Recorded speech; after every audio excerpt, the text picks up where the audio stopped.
사실 할 일이 많다고 생각을 합니다.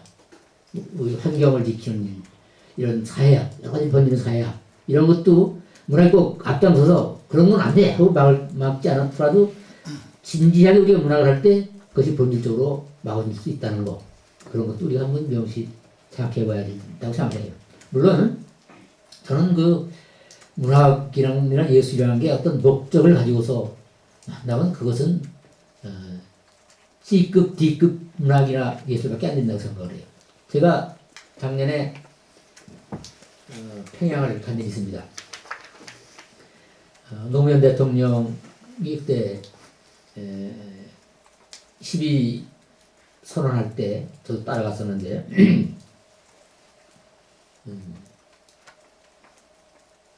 제가 만수 창작실이라는 데 가봤습니다. 만수대 창작실. 그게 북한에서 말하자면 그림 그리는 사람들이 전부 모여서 그림 그리고 그러는 그 창작의 산실이죠. 근데 제일 거기 제일 앞에 들어가는데 제일 중요한 이런 말이 써 있어요.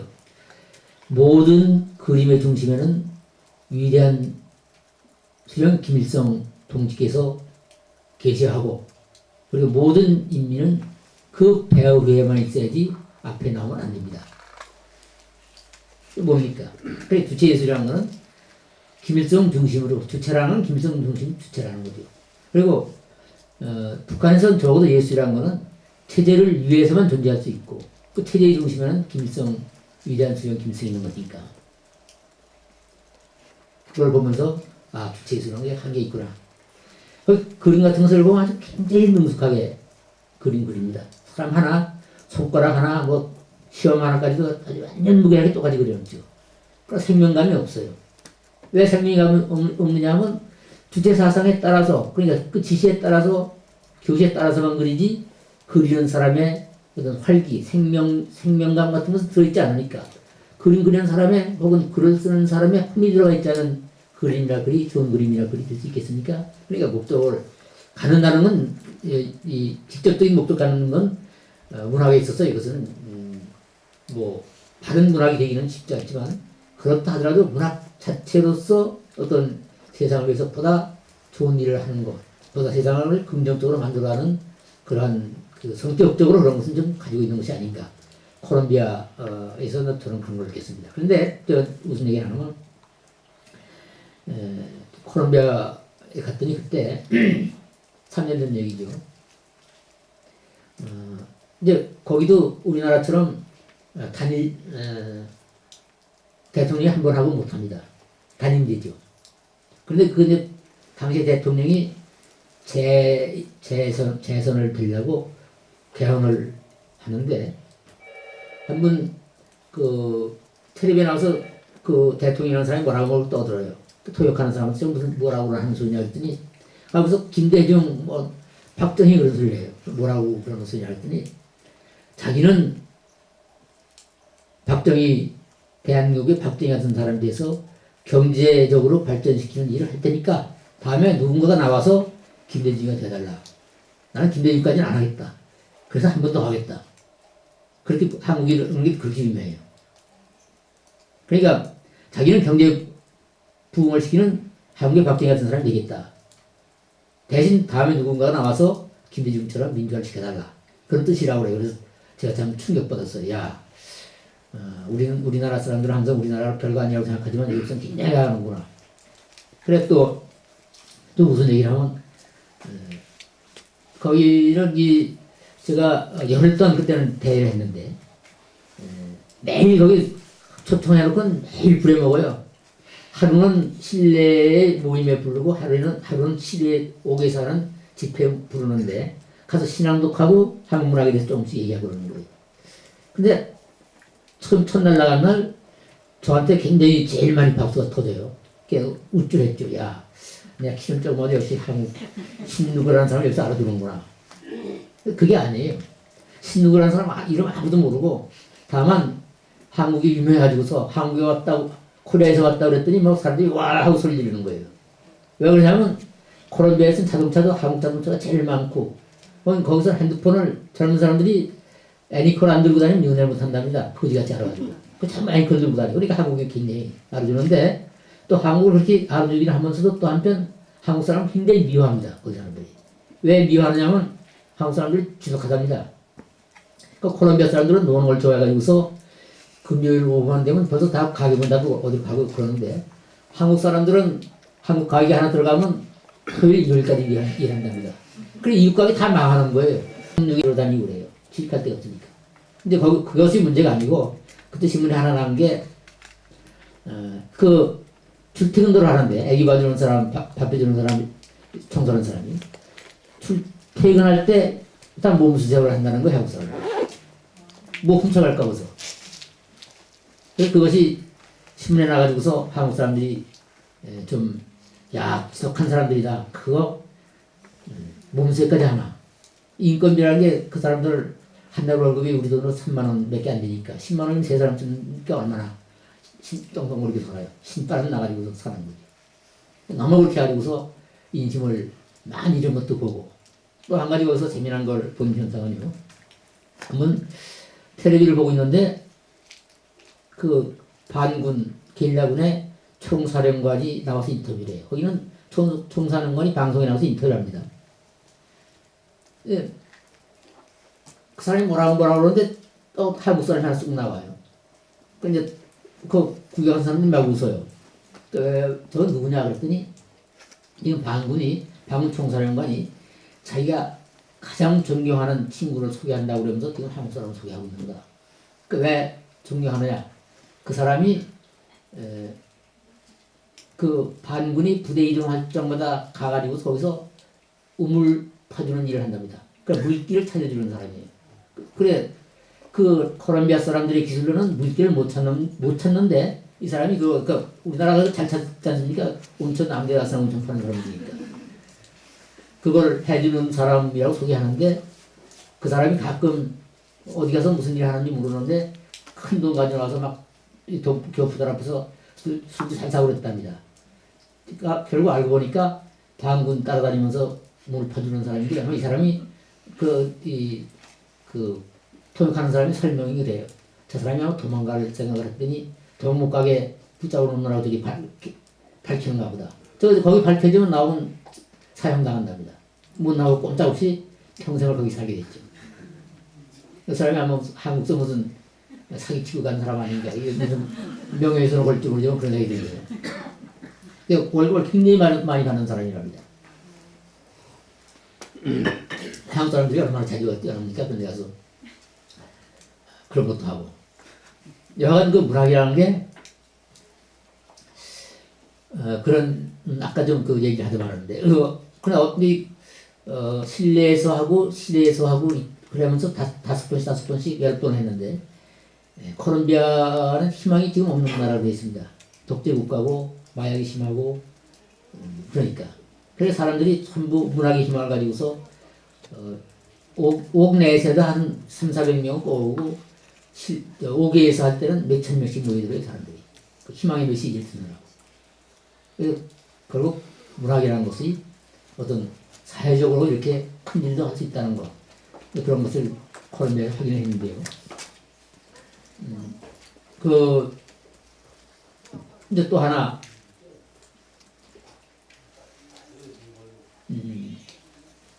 콜롬비아에서 또 하나, 좀 별로, 기분 좋지 않은 소리 들은 거는, 콜롬비아의 독재 정권을 유지해온 사람들 전부 6.25 때 한국전쟁에 참여했던 사람들 계열이랍니다. 그러니까 그 소리를 들으니까 이 참 군부 독재라는 게 참 우리가 보통 깊은 뿌리가 아니구나 하는 것도 생각났고요. 또 한 가지는 제가 한국에서 온 시인이라고 했더니 콜롬비아 시인이 한 통계를 가져왔어요. 1955년 53년에 통계를 가져왔어요. 거기 보니까 한국의 소득이 40불, 400불이 아니고 40불이에요. 개인소득이. 그리고 북한이 200불, 콜롬비아는 500불. 그리고 어떻게 되는, 하여튼 그때만 해도 우리가 40불로 살던 시절이었죠. 저는 그걸 보면서, 근데 그 사람이 그걸 가져온 거는, 그렇던 나라가 지금 2만 불이 됐으니 또 자기 나라는 지금도 300불밖에 안 된답니다. 콜롬비아는. 3,000불, 3,000불. 우리나라에 그러니까 거의 한 8분의 1, 9분의 1밖에 안 되는 거지. 이렇게 됐는데, 이 우리나라는 그렇게, 자기 나라는 그렇게 발전 못 했는데, 한국은 무슨 힘으로 지금 이렇게 발전했는가, 그것을 좀 알고 싶다. 그래서, 뭐, 진지하게 뭐라고 얘기하기도 귀찮고 그래서, 술 많이 먹었으니까, 우리나라 사람 다 술 잘 먹어서 술 잘 먹는 힘으로 이렇게 컸다고 그랬더니, 이 사람이 믿거나 말거나 지금. 북한이 그때 200불이라고 그래요. 그때 우리나라 40불 5배였죠. 근데 북한은 지금 통계도 안 나오고 있지만, 내가 그런 걸로 보면서 참 어떤 자부심도 느끼고 또 좀 비참한 생각도 들고 또 우리가 그동안 그렇게 어렵게 이만큼 만든 것에 대한 어떤 그 가슴 아픈 거 우리가 얼마나 많은 사람이 죽고 다치고 그랬으니까 그 사이에 그런 것도 느끼고 감회가 참 무량했죠. 그런데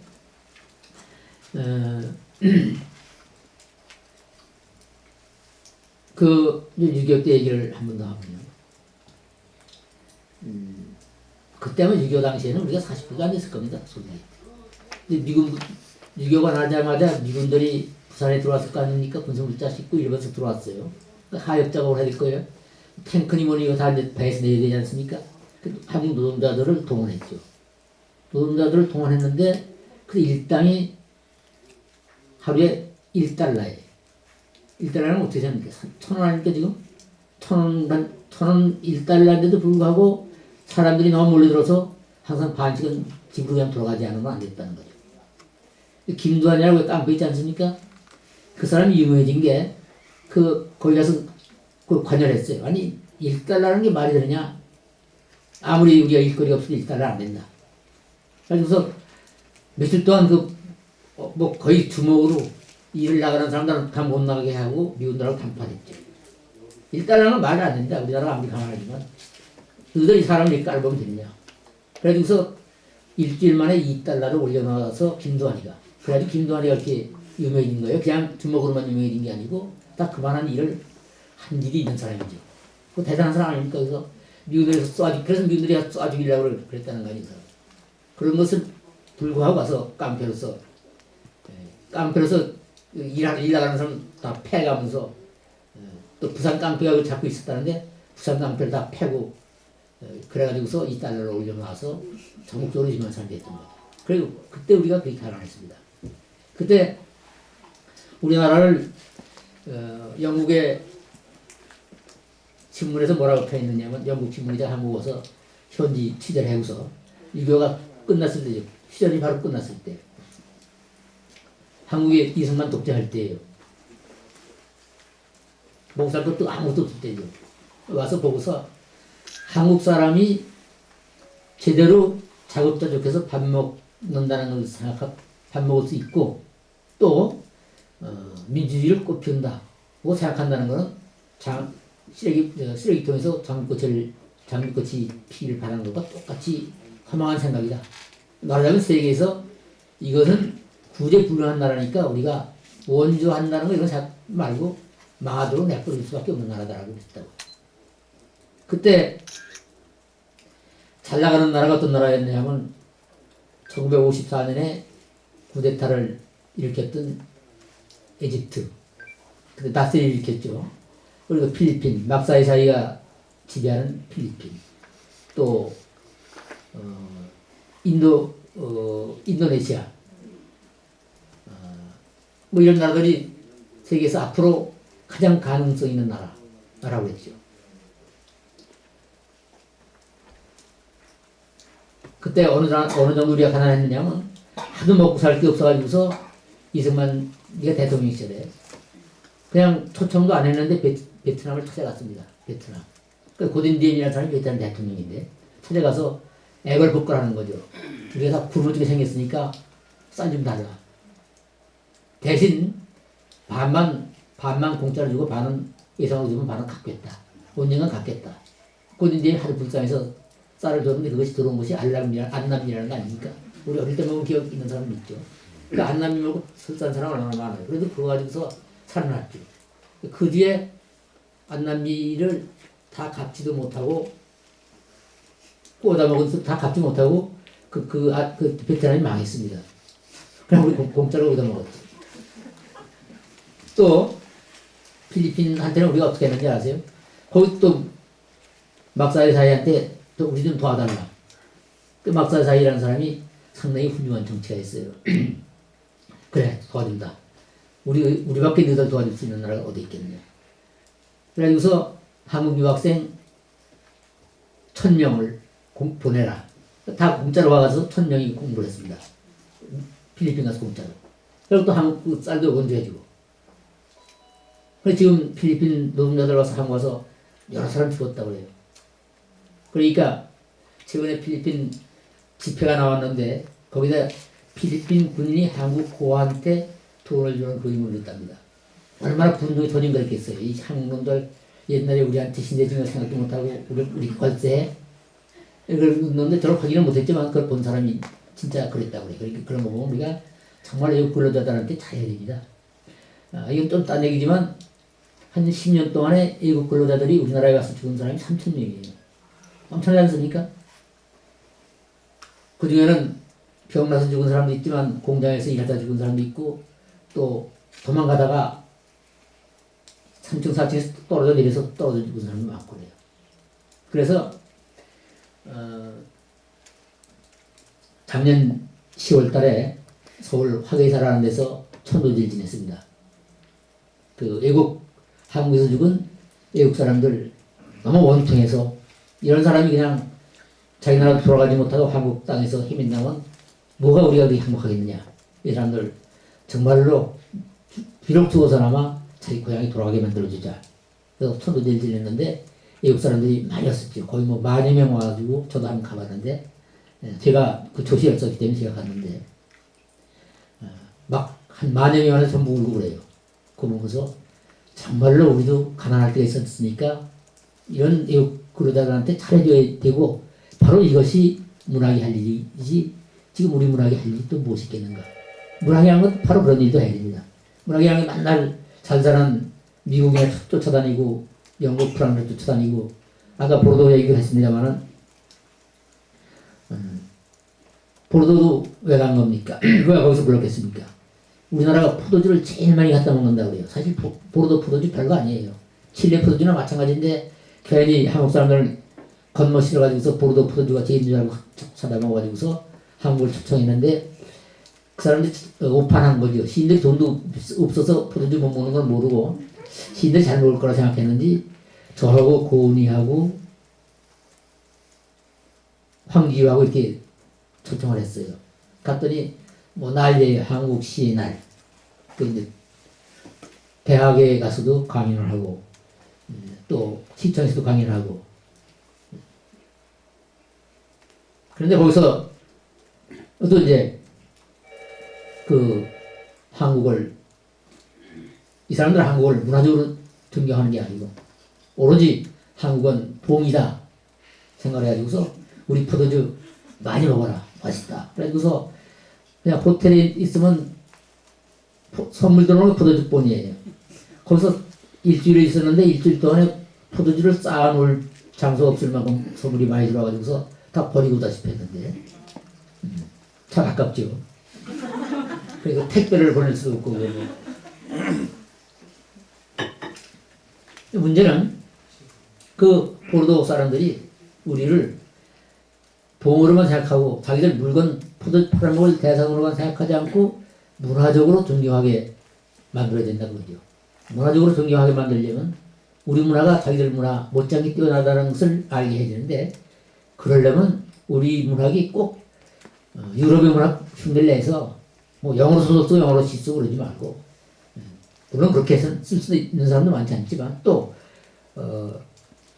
미국 사람하고 똑같은 그러한 내용, 똑같은 형식 그런 걸 쓰지 말고 우리 나름대로 우리 형식, 우리 내용을 가지고 쓸 때 그 사람들한테 존경받게 되고 우리 문화에 대해서 두려움도 갖고 그래서 정말 이번에는 포도주 때문에 시인을 초청하지 않고 시인들이 시가 좋아서 초청하게 만들어야지 좀 사실 포도주 때문에 초청받았다고 하니까 좀 창피하대요.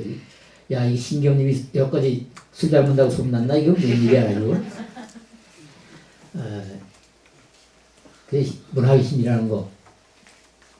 이것은 우리나라 문학이 진짜 우리나라 문학다울 때 힘이 생기고 커지는 것이지, 우리나라 문학이 우리나라 말까지도 버리고서 영어로 더 많은 사람들한테 읽겠다고 영어로 쓰고 영어로 말하고 한다면 그것은 우리나라 문학 그 정원을 고하는 것이지 결코 우리나라 문학을 해서 조금 더 확대하거나 질을 높이는 것은 안 된다는 거, 이런 얘기를 하고 싶습니다. 이 얘기가 나왔으니까 말이지만 무림영어 같은 것은 참말로 잘못된 발상이고 비문학적인 발상이고 비문화적인 발상이죠. 이제 이런 생각이 아주 옛날부터 없었던 건 아닙니다. 여러분들은 그 실학자인 박제가 있지 않습니까? 박제가 그러면 진보주의자지요, 말하자면. 당시로서는 진보주의자입니다. 그리고 해파죠. 그 사람은 우리 것도 중요하지만 중국서부터 많은 것을 배워가지고 우리 걸 다 바꿔나가자. 예컨대 뭐 하천도 바꾸고 무슨 기도 바꾸고 다 바꾸자는 주장한 사람인데, 그 사람이 그럼 그거가 말까지 바꾸자 그랬어요. 우리 말도 쓸데없이 왜 우리나라 말을 고집하느냐. 우리가 한문을 써도 한자를 써도 조금 불편할 것이 없을 텐데, 백성이 조금 모른다고 그러면 그 사람도 공부시키면 되고 모르는 사람들은 빼놓으면 되는 건데 뭐하러 우리말을 따로 쓰려고 그러냐. 쓰지 말자는 얘기를 했어요. 그러니까 이 진보주의자들한테서는 항상 우리 문화보다 더 뛰어난 문화의 언어를 쓰자는 그런 유혹이 있는 겁니다. 박제가는 그랬겠습니까? 그때 박제가하고 함께 학문을 같이 하던 11기의 박지원, 유득공, 아마 그런 사람은 그렇게 주장하지 않았겠지만 그러한 사람들 마음속에는 그러한 주장이 없지 않았다고 생각하는 거죠. 그래서 이것이 결국은 나중에는 한일 합방되기 전에, 일본이 한국을 먹기 전에 이미 한국에서는 일본말을 쓰자는 주장이 많이 나갔습니다. 이완용이 같은 사람이, 이명구 같은 사람들이 우리말하고 함께 우리말을 버리자는 얘기는 안 하고 일본말도 우리가 이미 쓰기 시작했으니까 공용으로 쓰자는 얘기를 했습니다. 이완용이가. 칠파죠. 찍어서 영어로 쓰자는 것도 결국 그 맥락하고 통하는 것이지. 그리고 일제시대 많은 작가들이 우리말 버리고 일본말로 소설 쓰고 싶다는 주장을 했습니다. 상당히 진보적인 사람들은 얘기를 했어요.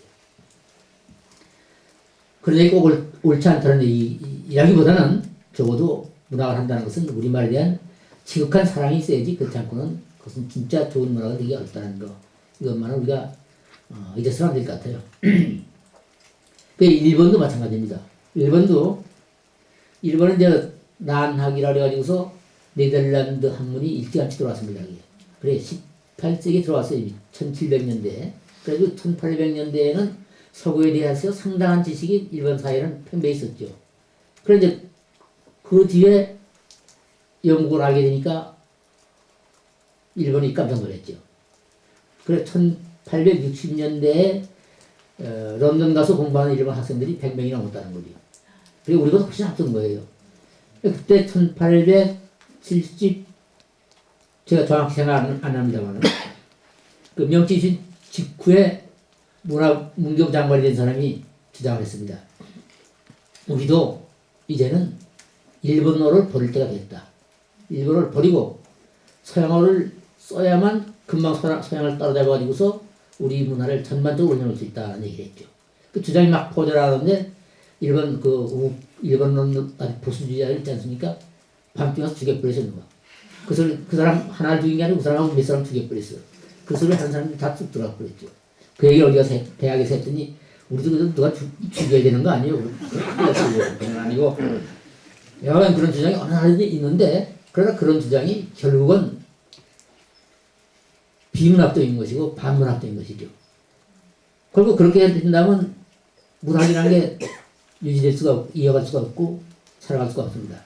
제가 금년 봄에 이집트를 가본 일이 있습니다. 이집트 가서 서점에 가봤어요. 몇 군데서 한 서점 가본 게 아니고 여러 서점을 가봤죠. 이집트 말, 아랍어죠. 아랍어로 된 책은 한 4분의 1밖에 없습니다. 4분의 3은 다 영어로 된 책이에요. 그래 영어로 된 책인데 소설, 시 다 영어로 쓰죠. 그래, 지식인들은. 그 영어로 된 소설이나 시가 어느 수준에 이른 작품이 하나도 없더라는 것이 이집트 문학을 전공하는 사람들 얘기예요. 그러니까 자기 어머니한테 배운 자기 나라 말, 모국어죠. 모국어에 대한 모국어를 모르고 그걸 버리고 모국어 아닌 말로 과연 얼마나 자기 감정을 표현하고 자기 삶의 모습을 나타낼 수 있겠습니까? 말도 안 되는 거죠. 결국 이집트 문학은 세계에서 3류, 4류, 5류 문학으로 전락할 수밖에 없다는 얘기가 되는 거죠. 결국 몰입 영어 같은 것도 이것도 정말로 반문학적이고 또 비문학적인 주장이라는 거, 이런 것도 우리가 문학을 하는 사람들이 한번 짚고 넘어가야 될 것이고, 또 한 가지 제가 얘기하고 싶은 거는 저 자신은 사실 시조를 잘 모릅니다만은 시조 같은 우리나라 특별한 장르 같은 거, 이것이 앞으로 더 배려를 받고 더 존중을 받아야만 또 시조 쓰는 사람들 자신이 더 수준을 높여가지고서 세계적 문학이 되게 만들 때 정말 우리나라 문학이 밖에 나가서도 대접받을 수 있다는 생각을 합니다. 근데 이제 이 시조에 대해서는 왜 우리나라가 이렇게 좀 소홀하게 다루게 된 형은 김태식이라는 사람이 있습니다. 여러분 아시죠? 김태준.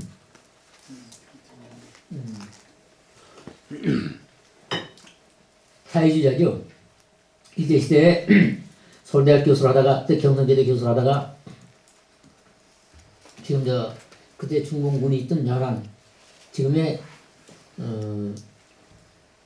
어딘가요? 우리 연안? 지금 어디죠?